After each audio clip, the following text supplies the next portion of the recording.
Every story has two sides, the one that you're told and the one that's hidden. Welcome to Twisted Storytimes. Behind Her Eyes, a story about psychological and spiritual warfare. Sometimes God doesn't send answers. Sometimes He sends reminders. The problem is they rarely arrive the way we expect them to. 10 days ago, I thought my life was falling apart. A car accident almost took me out. A police officer could have taken my freedom. Unexpected bills drained my savings. Fear stole my sleep. And confusion clouded my mind. Then something strange started to happen. Complete strangers began to speak into my life. One sentence at a time. One encounter at a time. One reminder at a time. At first I thought they were coincidences. Now I'm not so sure. The storm didn't arrive all at once. It never does. It arrived in pieces. First came the accident. The kind that leaves your hand shaking long after you stepped away from the vehicle. The kind where people say things like, you could have died. And deep down, you know they're right. For days afterward, I couldn't stop replaying the accident in my head. Every turn, every second, every possibility, every outcome that didn't happen. I wasn't grateful yet. I was traumatized. Then came another problem. I was pulled over, my stomach dropped. The officer informed me that my driving status wasn't what I believed it to be. My license was suspended.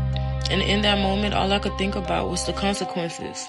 The worst case scenario, the embarrassment, the fear, when the officer told me that he should take my license and take me down to the jail. Yet somehow I was given grace. The kind of grace I didn't deserve. The kind that feels bigger than luck. Twice in 1 week, disaster came close enough for me to feel its breath. And twice it left empty-handed. I literally could have lost my life and ended up in prison within days of each other. But life wasn't finished testing me yet. Financial problems followed, unexpected expenses, thousands of dollars disappearing into situations I never planned for. Every time I solved one problem, another one arrived. Like waves crashing before I could catch my breath. Emotionally, I became exhausted. Spiritually, I became quiet. Mentally, I was just so overwhelmed. I wasn't losing faith. I was losing perspective. Then something unusual happened. A woman looked at me and asked, "Is it raining outside?" I said, "No, I don't think so." She smiled and replied, "What? You know flowers need rain to grow." Then she walked away. That should have been the end of it, but it wasn't, because those words stayed with me. Flowers need rain to grow. What if the storm wasn't punishment? What if it was preparation? A few days later, another stranger turned around and smiled. No explanation, no context, just, "Hey, good luck today." Then she left. Something about it felt different, as if she knew something I didn't. Not literally, but spiritually. As if I hoped had found me instead of searching for it. Then came another moment. A passenger stood near me holding a message for several moments. She lingered. As soon as I read the tattoo on her hand that said, "Let God," she walked away. And just when I thought the pattern was over, someone close to me sent a text. Life is full of tests that reminds us of who we are. I sat there staring at the screen, thinking about the accident, thinking about the traffic stop, thinking about the financial hardships, thinking about everybody coming against me at work, thinking about every obstacle that has shown up over the previous 10 days. And for the first time, I asked myself a different question. What if I had been focusing so much on the storm that I completely missed all the miracles around me? The accident was bad. You could tell that the car was in a wreck, but you can't tell that I was. I survived. Walked out unscathed, not a scratch nor bruise. My freedom, I still have it. I was able to come into work today and clock in. I didn't have handcuffs on my arms. I wasn't taking a mugshot or being chauffeured down to the prison. I had my freedom.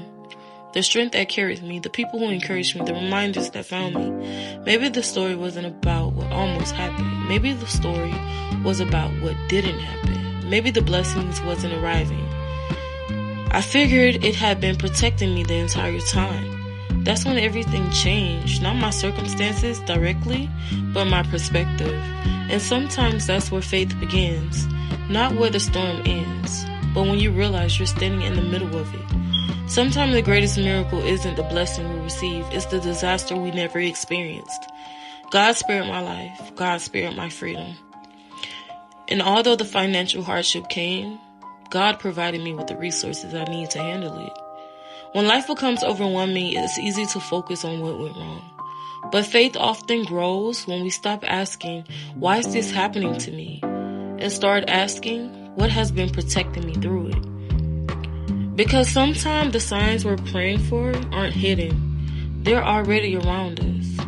In that moment, I realized that Jesus had never left my side. He's always been there with me, protecting me, guiding me.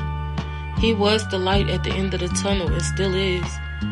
And it was His grace, His love, His mercy that covered me through every situation. It was Him, His Spirit, that protected my life. It was Him that kept me shielded during that traffic stop. It was Him who guided me through that financial hardship. He is a provider, a protector, a way maker. And in that moment, I realized that I had it all wrong. Life wasn't happening to me. It was happening for me. Thank you for turning the pages on this twisted story with us. If you like this content, please like, comment, and subscribe to the channel so you don't miss any posts from us. And remember, every twisted story have a life lesson attached to it, whether good or bad. You can learn from it and also grow. See you guys next time.